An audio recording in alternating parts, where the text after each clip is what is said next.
Hello दोस्तों, मेरा नाम है अमित और मैं स्वागत करता हूं आप सभी का आपके अपने यूट्यूब चैनल अमिताज क्लासेस में। दोस्तों यहां पे हम बात करेंगे यूपीपीएससी आरओ का जो एग्ज़ाम है 20 सितंबर को, उसके बिहाफ पे। जी हाँ, ये लास्ट 7 डेज़ का होगा और इस 7 दिनों में हमें किस तरीके से पढ़ाई करनी चाहिए ताकि हम स्कोर वहाँ पे थोड़ा सा अपना बूस्ट कर सकें, इसी के बारे में इस वीडियो में हम बात करेंगे। दोस्तों ये जो पूरा वीडियो होगा ये बेस्ड होगा 2016 के पेपर और 2017 के पेपर के एनालिसिस पे, ठीक है। तो चलिए शुरू करते हैं वीडियो। शुरू करने से पहले आप सभी से एक छोटी सी रिक्वेस्ट कि अगर चैनल पर नए हैं तो प्लीज़ चैनल को सब्सक्राइब करना मत भूलिएगा, बेल आइकन प्रेस कर लीजिएगा ताकि जब भी कोई ऐसे वीडियोज़ अपलोड करूँ तो उसका नोटिफिकेशन आप तक ज़रूर पहुँचे। सबसे पहले यहाँ पे हम देखेंगे दोस्तों कि प्रीवियस यानी कि 2016 और 2017 में जब पेपर हुआ था तो वहाँ पे किस टॉपिक से कहाँ से ज़्यादा प्रश्न पूछे गए थे।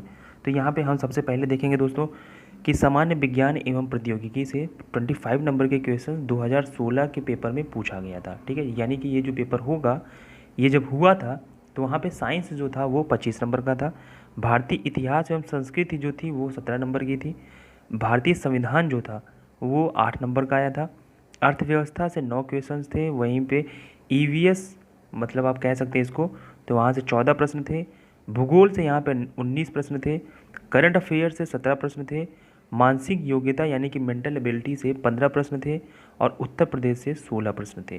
टोटल 140 क्वेश्चंस आपको जीएस के सेक्शन में यहाँ से मिले थे। और आप सभी को पता है कि हिंदी में तो 6 टॉपिक हैं, उन्हीं 6 टॉपिक से प्रश्न पूछे जाते हैं। अब यहाँ पे हम आपको इस बुक का फ़ोटो खींच के आपको इसलिए दिखा रहे हैं ताकि आपको विश्वास हो, सबसे पहली चीज़, ठीक है। क्योंकि आपको ये ना लगे कि सर ऐसे आप पता नहीं कहाँ से ले आके डेटा दे रहे हैं, ठीक। अब चलिए बात कर लेते हैं 2017 का जो था, यानी कि ये पेपर हुआ था 8 अप्रैल 2018 को। और यहाँ पे भी सामान्य विज्ञान देखिए आप तो 18 नंबर का था, इतिहास जो था वो 12 नंबर का, राष्ट्रीय आंदोलन 10 नंबर का। तो अगर हम दोनों को मिक्स कर दें, इतिहास और राष्ट्रीय आंदोलन को, तो ये दोनों मिला के 22 नंबर का पूछा गया था 2018 के प्री में। वहीं पे अगर हम राज्य व्यवस्था की बात करें तो 8 नंबर का था, अर्थव्यवस्था 12 नंबर का, जनसंख्या पर्यावरण एवं नगरीकरण 14 नंबर का, विश्व एवं भारत का भूगोल 18 नंबर का, राष्ट्रीय एवं अंतर्राष्ट्रीय घटना यानी कि करंट अफेयर 10 नंबर का, मानसिक योग्यता 16 नंबर का। यहाँ पे देखिए मेंटल एबिलिटी यहाँ पे कितने का हो गया था, 16 नंबर का। खेल एवं पुरस्कार से 5 प्रश्न पूछे गए थे, वहीं उत्तर प्रदेश स्पेशल से 17 प्रश्न पूछे गए थे। तो यहाँ से आपको कुछ चीज़ें साफ साफ दिख रही होंगी कि इन लास्ट के 7 डेज़ में हमें एग्जैक्टली रिवाइज क्या करना है, ठीक है। तो सबसे पहले आइए हम देखते हैं कि हमें यहाँ से ये पता चलता है कि हमारा जो 140 का पेपर है, एक सेकेंड, हमारा जो 140 का पेपर है, यहाँ पे जो हमारा टारगेट होना चाहिए दोस्तों वो होना चाहिए 90 प्लस, ठीक है। 90 प्लस हमें कैसे भी करके स्कोर करना है और कहाँ से करना है उसी के बारे में हम यहाँ पे डिस्कस करेंगे, ठीक है। देखिए ये पहला टॉपिक है जो आपको तैयार होना चाहिए, वो है विज्ञान एंड भूगोल। भूगोल ही क्यों? क्योंकि भूगोल कवर करेगा आपका ईवीएस, ठीक है, ये थोड़ा बहुत कवर कर लेता है भूगोल भी। तो आपने देखा कि विज्ञान में हर बार करीब 20 के आसपास प्रश्न पूछे जाते हैं और यहाँ से भूगोल से भी 15 से लेकर 18, यानी कि अगर मैं इन दोनों को मर्ज कर दूँ तो करीब 35 प्रश्न पूछे जा रहे हैं। तो अगर आपका ये दोनों तैयार होता है तो आप 35 मार्क्स में से अगर 25 भी गेन करते हैं तो भी बहुत अच्छी बात हो जाएगी।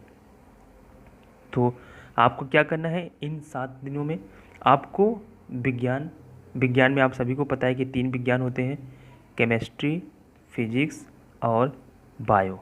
आपको ये तीनों याद नहीं करने हैं, आपको ये तीनों देखने हैं, यानी कि पूरे चैप्टर्स तक आपको पहुंचना है। एटलीस्ट हमें कम से कम ये दिख जाए कि ये होता है क्या, ये शब्द मैंने सुना है कि नहीं सुना है। इससे क्या होगा कि कभी ऑप्शन में अगर आता है तो दिमाग थोड़ा सा क्लिक करेगा। हाँ, आप कंठस्थ होकर पढ़िए ज़रूर इसको, ठीक है। आप ये तीनों सब्जेक्ट तक पहुँचिए। उसके बाद अगर हम बात करें भूगोल की, तो आप भूगोल में भी मान लीजिए अगर आपका भूगोल सब्जेक्ट नहीं, आपने थोड़ा सा भी नहीं पढ़ा है तो फिर छोड़ दीजिए, कोई मतलब नहीं इसका।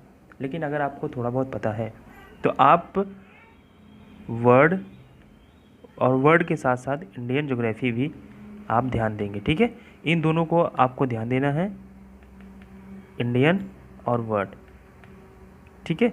उसके बाद आपको क्या ध्यान देना है, ईवीएस पे आना है। आपने देखा कि 12 से लेके 15 नंबर तक पूछा जाता है, तो आपको ईवीएस भी ध्यान देना है।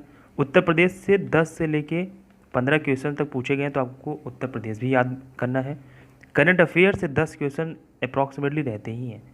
तो आप देख लीजिए कि 2016 और 17, फिर उसके बाद जब पीसीएस का हुआ था चाहे लोअर पीसीएस का पेपर रहा हो, उसमें करंट अफेयर से कहाँ से प्रश्न पूछे गए थे वो आप ज़रूर देखिए, ठीक है। हमने आपको करंट अफेयर में बताया भी है कि क्या क्या चीज़ें इंपॉर्टेंट है पढ़ने के लिए, उसका वीडियो आप ज़रूर देख लीजिएगा, ठीक है। चलिए बात करते हैं मेंटल एबिलिटी की। ये प्लस पॉइंट है उन कैंडिडेट्स के लिए जो एसएससी, रेलवे ऐसे एग्ज़ाम की तैयारी कर रहे हैं जहाँ पे रीजनिंग और क्वांट आता है, ठीक है। तो अगर आप भी रीजनिंग और क्वांट की तैयारी करते हैं तो आपका यहाँ पे 10 से 12 प्रश्न जो भी आएंगे ये आपके छूटेंगे नहीं और आप ये पूरा कर लेंगे। मैं फिर से कहना चाहूँगा, आप एक बार मैथमेटिक्स में, ठीक है, आर्ट साइड में हम जानते हैं कि क्लास 10th में जहाँ पे मीन, मीडियन, ठीक है, वही बारंबारता, संचयी बारंबारता, ये सब प्रश्न जो होते हैं वो एक बार ज़रूर देख लीजिएगा, ठीक है। बाकी उतनी टफ मैथ नहीं आती है, आप आराम से कर सकते हैं इसको। तो आपको इतनी चीज़ें पढ़नी है, ठीक है, इन 7 दिनों में। यहाँ पे 2, यहाँ पे 4। अच्छा, अब आप सर कहोगे कि सर पॉलिटी और हिस्ट्री की तो आपने बात ही नहीं की, ठीक है, पॉलिटी और हिस्ट्री की तो आपने बात नहीं की। तो देखिए, अगर आपका ज्योग्राफी नहीं तैयार है, ठीक है, और आपकी हिस्ट्री तैयार है, तो आपको ये स्किप करके यहाँ पे ध्यान देना चाहिए, ठीक है। और पॉलिटी की अगर मैं बात करूँ तो कुछ मेजर टॉपिक्स हैं पॉलिटी में जो आपको पढ़ लेने चाहिए, ठीक है। वहीं से प्रश्न फंसते हैं। आप सोचो कि पॉलिटी हम पूरा कर जाएं, अगर आपका सब्जेक्ट नहीं रहा है, जैसे अगर आप पीसीएस की तैयारी कर रहे हैं और आपका मेंस का सब्जेक्ट है पॉलिटी, तब तो वेल एंड गुड, आप अच्छा कर ले जाएंगे। लेकिन यहाँ पे 8 प्रश्न आते हैं, 8 से 10, और उनमें से 2-4 प्रश्न डायरेक्ट आते हैं जो आप आराम से कर सकते हैं। तो आपको क्या करना है, पॉलिटी के कुछ मेजर टॉपिक्स हैं जिनको मैं डिस्कस करूँगा आगे आने वाले वीडियोज़ में, आप वो ज़रूर याद कर लीजिएगा, ठीक है।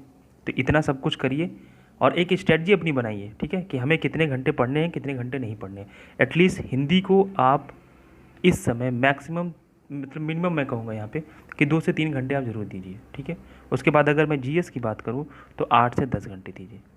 एटलीस्ट 12 घंटे आप पढ़ाई करिए इन 7 दिनों में, क्योंकि 12 घंटे अगर आप पढ़ेंगे तो आपके पास 84 यानी कि एटलीस्ट 80 घंटे आपके पास होंगे, और 80 घंटे में काफ़ी चीज़ें आप कवर कर ले जाएंगे। तो इस वीडियो में इतना ही बात करेंगे। वीडियो कैसा लगा प्लीज़ हमें कमेंट करके बताइएगा। इस वीडियो में इतना ही।